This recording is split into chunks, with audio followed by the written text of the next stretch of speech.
Sinong masama, siya o ako?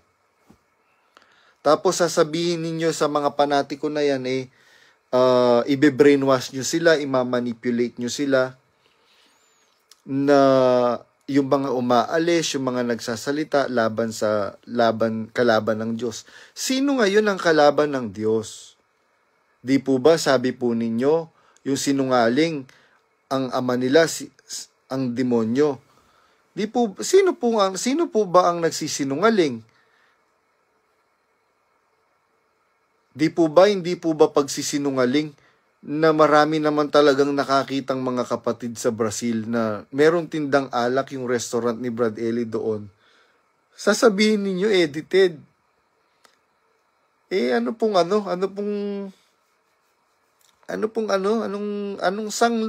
Saang mabuting budhi po natin kinukuha yung mga ganong pagsisinungaling?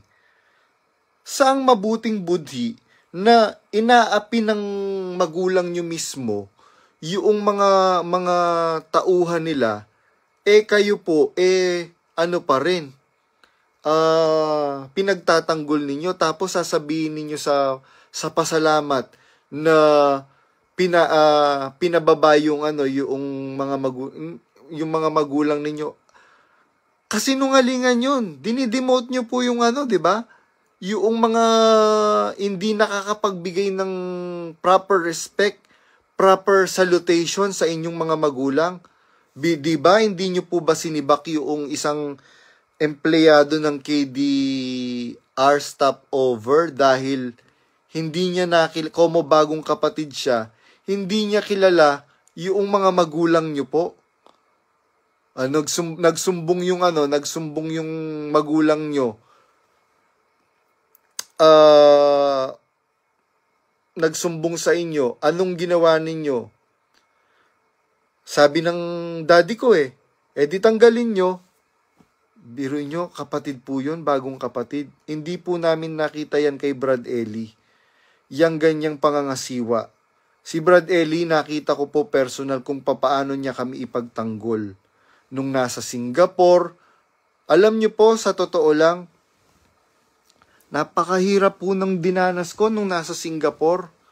Noong sinuntok po ako nung nanay ni Brad Daniel. Hindi nyo mapapasinungalingan yan. Tumalon ako dun sa bakod. Tapos tinawag ako nung kasama ko.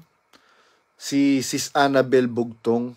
Sabi niya, Ding! Sabi niya ganyan sa akin, saan ka pupunta? Alam niyo po ang sagot ko. Dito lang, maglalakad-lakad lang ako. Naglakad-lakad po ako talaga noon. Naglakad-lakad ako. Hanggang napadpad ako sa dagat. Doon sa... Anong beach kasi yan? Malapit po yun sa airport na. Sa Singapore. Tapos...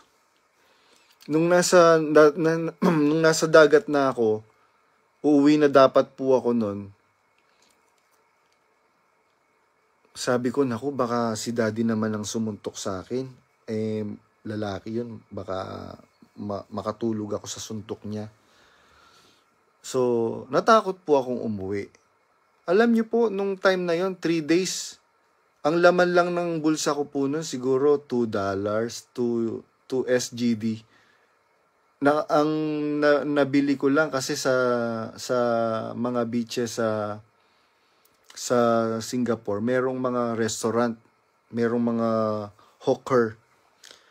Ang nabili ko lang noon siguro soya. Isang soya lang ang nabili ko. Tapos 3 araw at 3 gabi ako na nasa dagat ng Singapore.